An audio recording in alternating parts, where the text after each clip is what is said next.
Welcome back to the Wiley Show. This is Farron P. Wiley. I'm back. I've been away for a long time, but it's just too much shit going on, and I can't stay quiet.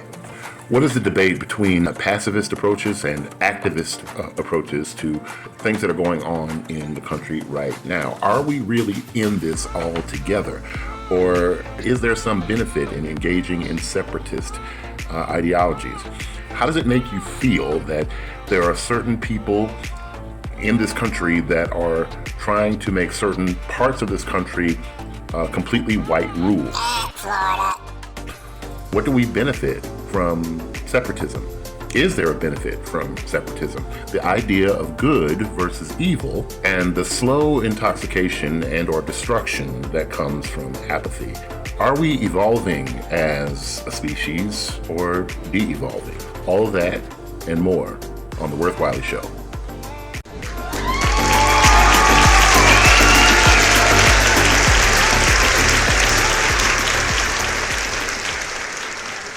So did you see this? We have 20th century writers. We have Rosemary in the Woods, The Hauntist, The Big Lie. The Big Lie. Right, it's all about Judaism, women of Nigeria, Hitler, El Salvador. These are just a few of the books that have been deemed inappropriate. Lewis and Clark. They're removing these books from our library. Jefferson Republic, I don't understand. 20th century writers. Hate groups. So yeah, this is what's going on. How about this? We have protected the rights of parents. We have respected our taxpayers, and we reject woke ideology. We fight the woke in the legislature. We fight the woke in the schools. We fight the woke in the corporations. We will never, ever surrender to the woke mob. Florida is where woke goes to die. What? It appears that Ron DeSantis is trying to single-handedly turn Florida into a white-owned state. And he says that he wants to make America Florida. While I understand the purpose of comedy, comedians need to, make the people laugh about the horrible things that are going on in our country. It's difficult for me to laugh at this and seeing our country go into such a regressive state with regard to race in this country, reverting back to some things that were going on even before the civil rights movement. While none of this is a laughing matter, I find it difficult trying to make a choice between whether to laugh or cry. Some of the things that are happening are truly, truly unnerving. But because I'm no stranger to comedy, however, in a strange turn of events, it appears that Ron DeSantis was caught leaving a women's bathroom at Orlando's Disneyland location, apparently in Minnie Mouse drag. The Florida governor, in a press conference, apologized to his constituents, stating that his pronouns would now be Disney+. We'll be right back after these messages, everybody. Sit down. I'm taking it up a mountain. It's time to jump. My eyes got flickering flames. Farron P. Wiley's memoirs, Tabernacle of Lies, is a captivating and emotional journey through a young man's struggles with faith, identity, and family. Tabernacle of Lies is a raw and intimate portrayal of one young black and gay man's search for truth and meaning. It is a must-read for anyone seeking to better understand their own conflicts with religion, faith, and sexuality.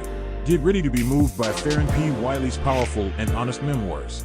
Order your copy of Tabernacle of Lies today.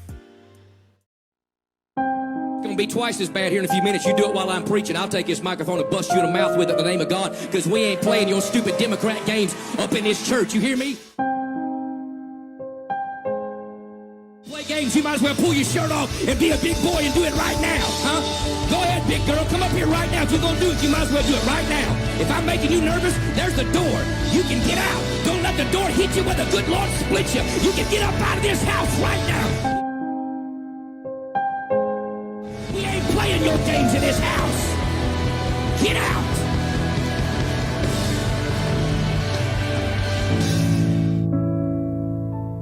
Hey, good morning, everybody. It's Sunday morning, and I am still in bed. This is the first week that in about 42 years that I am completely detoxing from everything Jesus, the church, Christianity, and religion.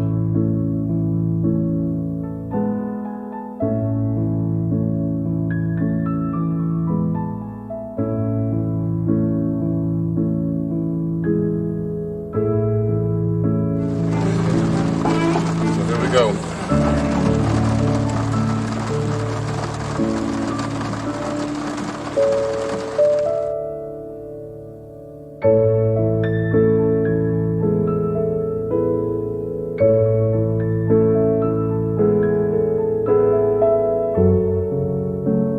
Hi, I'm Farron P. Wiley.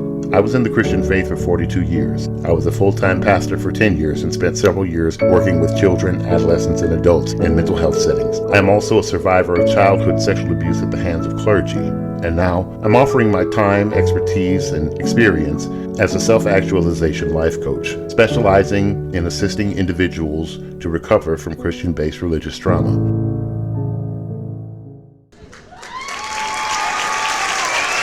We're back, everybody, and I just want you to please do me a favor. Go to my website. Visit fwileymedia.com. I think we're going to put it on the screen here somewhere. And take advantage of the products and services that I have there. It helps this show continue to be produced. And I definitely want you to get a hold of my books before they get banned. But anyway, I'm also, like I said, I got some life coaching services there, got some original music there, and some other interesting video content that you can take advantage of. But enough of that, on to our topics for the day. So when I take into account the things that are happening in Florida and in Texas and other states around the country, I can't help but be reflective of how history seems to be repeating itself. And I'm saddened by the fact that we do not seem to be learning from history, learning from the mistakes of history, and that we are arriving and barreling forward like an out-of-control train toward what appears to be a autocratic theocracy model. There are actually people who are taking initiatives to nullify the Constitution, to rewrite the Constitution, that the same people that are declaring that, we are not a democracy, we are a constitutional republic, are the same ones that want to nullify the Constitution and rewrite it to their idea of God's country. Now, there may be quite a few things in the Constitution that require interpretation, and that we need to try to understand the intent of the writers of the Constitution. But one thing was clear, was that this country was not supposed to be under any kind of religious authoritarianism. But we seem to be moving ever so closer in that direction. And a lot of folks seem to be like, oh, that'll never happen. It'll never get that far. And I just remember that a lot of people sat back and just really believed that Donald Trump would have never became president, yet he did.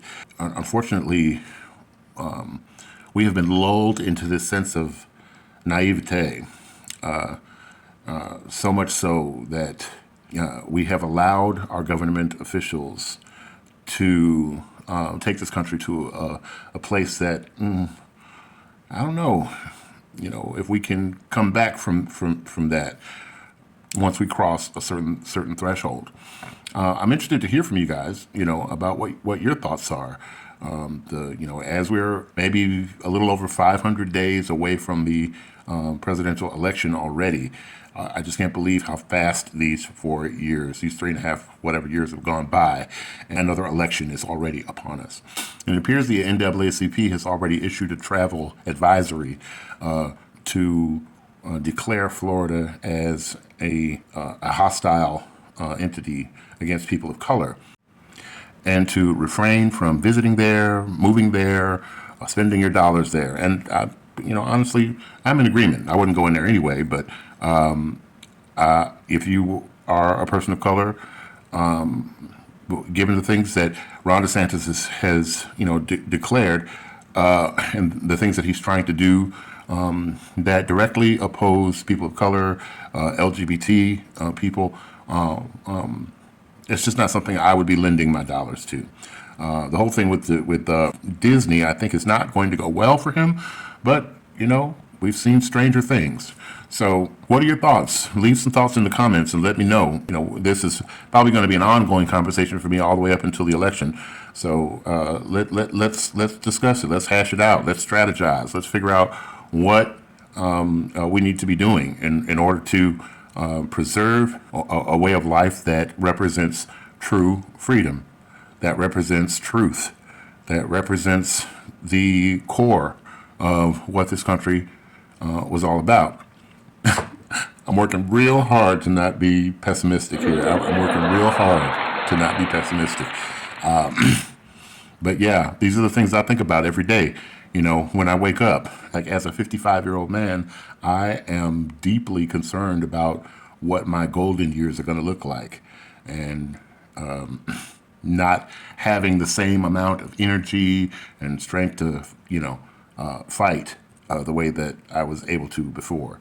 I think we really need some young blood coming through our government seats. I don't know how it's going to pan out, but I hope that we can all band together in some way and try to rid this country of the plague of racism and discrimination. And that's why I'm back trying to do this show. I'm trying to get my voice out there. I am a voter, so I can bitch and moan as much as I want to. If you're not voting, you don't really get to say much. And so if you haven't registered to vote, please get out and register to vote.